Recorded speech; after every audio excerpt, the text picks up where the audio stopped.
Hello everyone, I welcome you all in JR physics. तो आज हम पढ़ने वाले हैं फिजिक्स में जो सिंबल्स काम में आते हैं। जब हम फिजिक्स पढ़ेंगे आगे तो हमें पता चलेगा कि बहुत सारे सिंबल्स का हम यूज करते रहते हैं। तो उन सिंबल्स का हमें किस तरह यूज करना है और उन सिंबल्स को क्या क्या बोला जाता है वो आपको पता होना चाहिए। तो सबसे पहले जो सिंबल हमारे पास है उस सिंबल को हम लिखते हैं अल्फा। अगला जो सिंबल है हमारी लिस्ट में उस सिंबल को हम बोलते हैं बीटा।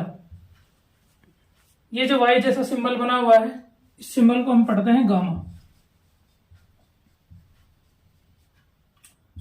ये जो सिंबल है इस सिंबल को हम पढ़ने वाले हैं डेल्टा। डेल्टा को एक और तरीका होता है ऐसे। ये जो डेल्टा लिखा होता है ये हम मेनली यूज करते हैं ट्राइंगल वगैरह के लिए। डेल्टा रिप्रेजेंट करता है डिफरेंस को। तो डिफरेंस को बताने के हमारे पास दो तरीके हैं, इस तरह भी बता सकते हैं या फिर ये वाला डेल्टा का सिंबल भी यूज करते हैं। तो जब हम डेरिवेटिव वगैरह निकालेंगे आगे चल के फिजिक्स में क्वेश्चंस को सॉल्व करने के लिए, उस केस में हमारे पास डेल्टा का सिंबल हमें लगाना पड़ेगा। ई वाला जो सिंबल होता है फिजिक्स में उस ई वाले सिंबल को हम बोलते हैं एप्सिलॉन। इसी से मिलता जुलता हुआ एक और सिंबल होता है हमारे फिजिक्स में जो यू की तरह बनता है। इस सिंबल को हम बोलते हैं अपसिलॉन। अगर सिंबल ई की तरह बना हुआ है तो उसको हम बोलेंगे एप्सिलॉन, और अगर यू की तरह बना हुआ है तो उसको हम पढ़ने वाले हैं अपसिलॉन। अगला जो सिंबल हमारी लिस्ट में है वो है जीटा। ये एस जैसा बना हुआ है, नीचे से उसको काट दिया गया है, इसको हम पढ़ते हैं जीटा। ये जो एन जैसा बना हुआ है इस सिंबल को हम पढ़ते हैं ईटा। ये सिंबल आप सभी को पता ही होगा, ये सिंबल होता है थीटा का।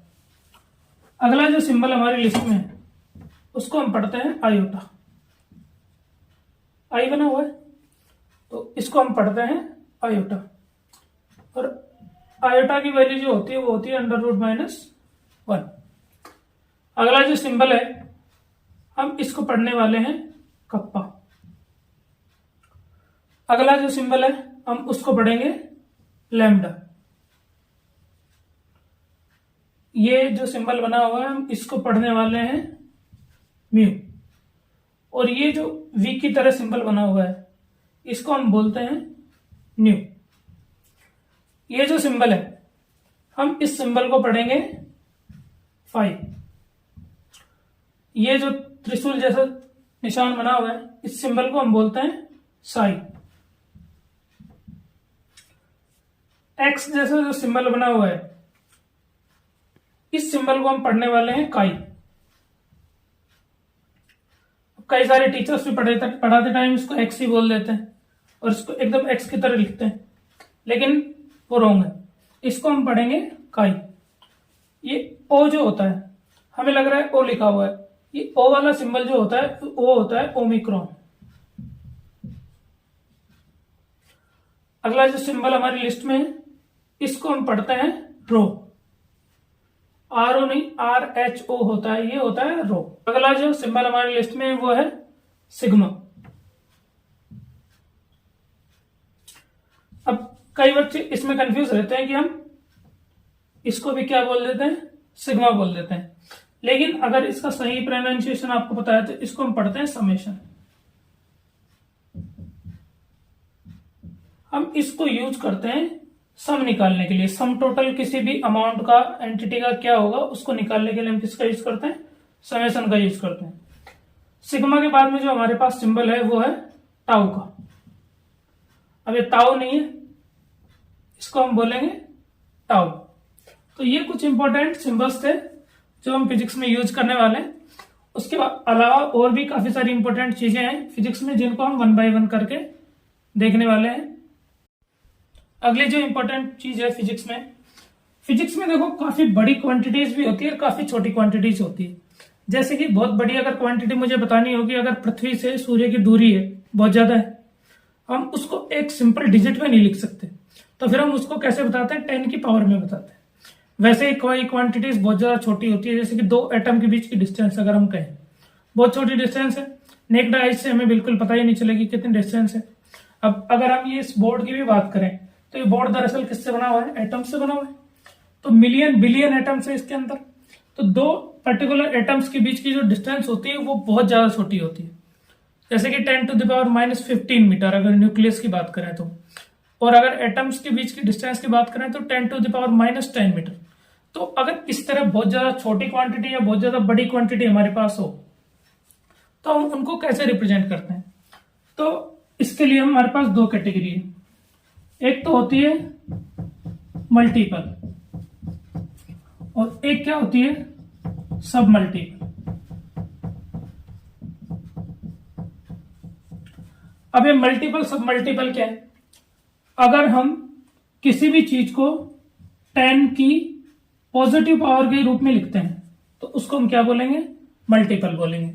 जैसे कि अगर हमारे पास एक यूनिट है 1, अगर मैं इसको 10 से मल्टीप्लाई कर दूं तो इसकी वैल्यू क्या आ जाएगी? 10।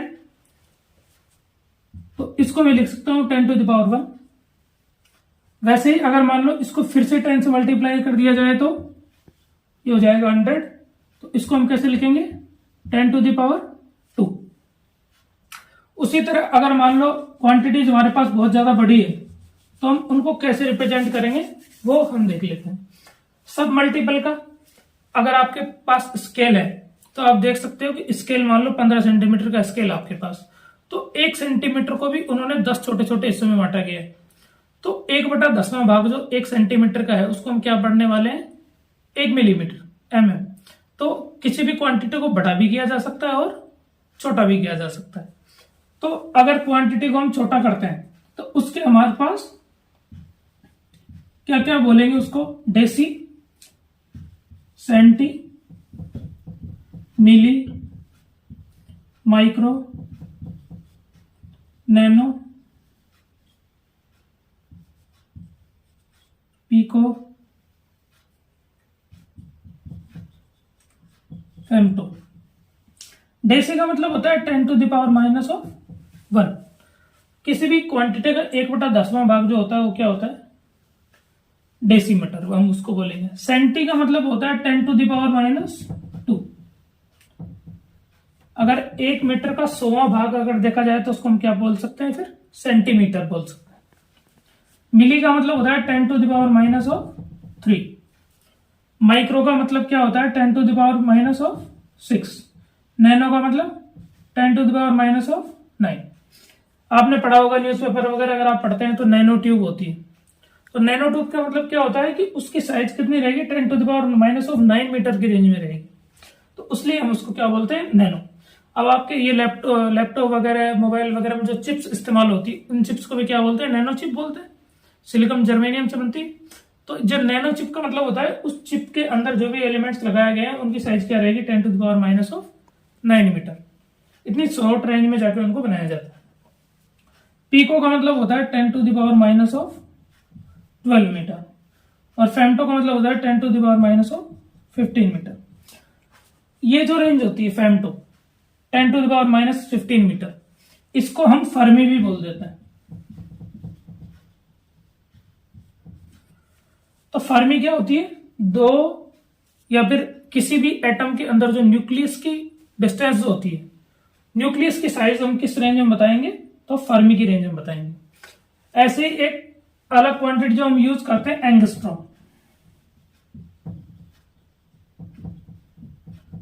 एंगस्ट्रॉम को लिखा जाता है 1 के ऊपर 0 का निशान बना के। एंगस्ट्रॉम क्या होता है? एंगस्ट्रॉम होता है 10⁻⁻10 मीटर। अगर किसी क्वांटिटी के आगे आप मल्टीप्लाइड बाई 10⁻⁻10 मीटर लिखेंगे तो उसको क्या बोलेंगे? एंगस्ट्रॉम। तो जब हम न्यूक्लियर फिजिक्स वगैरह पढ़ेंगे तब हम किसका यूज करेंगे? एंगस्ट्रॉम का। उसके अलावा फर्मी, इन सब का यूज करने वाले हैं। अब इधर तो हमने बात कर ली कि अगर मान लो किसी क्वांटिटी को बहुत छोटा कर दिया जाए तो क्या होगा। उसी तरह से हम किसी क्वांटिटी को बड़ा भी कर सकते हैं। जब क्वांटिटी को बड़ा करेंगे तो उसके लिए हम क्या यूज करते हैं? Deca, hecta, kilo, mega, giga,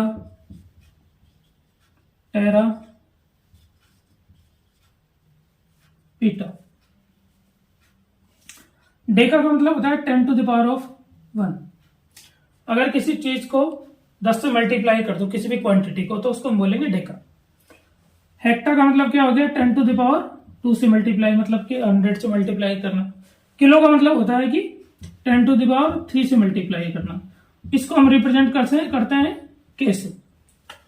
तो के का मतलब क्या हो जाता है 10⁻³ मतलब कि 1000। तो आजकल साल वगैरह लिखने का नया तरीका हम यूज करते हैं, जैसे कि अभी कौन सा चल रहा है 2024 चल रहा है, तो हम इसको कैसे लिखते हैं 2K24। 2K24 का मतलब क्या होता है 2024। तो के को हम किसके लिए रिप्रेजेंट करते हैं किलो के लिए, मतलब कि 1000 के लिए। मेगा होता है 10⁻⁶, इसको हम एम से रिप्रेजेंट करते हैं। अब इसको हम मिलियन में लिख सकते हैं। आप जो वीडियो देख रहे हैं वो यूट्यूब पे देख रहे हैं, तो आप जब सब्सक्राइबर्स देखते हैं तो वो देखते हैं कि अगर मान लो किसी के 1 मिलियन सब्सक्राइबर है, इसका मतलब उसके कितने सब्सक्राइबर है 10⁻⁶ सब्सक्राइबर्स, मतलब कि 10 लाख सब्सक्राइबर्स। गीगा क्या होता है 10⁹, इसको हम जी से रिप्रेजेंट करते हैं। तो गीगा को हम क्या बोलते हैं और बिलियन भी बोलते हैं। टेरा का मतलब क्या होता है 10⁻12 और पीटा का मतलब क्या होता है 10⁻15। जरा याद करने की कोशिश कीजिए हम टेरा का कहाँ यूज करते हैं। आपके पास जो लैपटॉप है उस लैपटॉप की जो स्टोरेज होती है वो किसमें होती है टेराबाइट में होती है। टेराबाइट मतलब 10⁻12 बाइट्स, ये होती है लैपटॉप की स्टोरेज। अगर 1 TB है तो 1 मल्टीप्लाइड बाई 10⁻12, 1.5 TB है तो 1.5 मल्टीप्लाइड बाई 10⁻12 बाइट्स। वैसे पीटाबाइट्स होती है।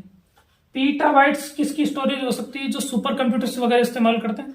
अब देखिए पीटाबाइट्स जो है वो टेराबाइट से 1000 टाइम्स ज्यादा स्ट्रॉन्गर है।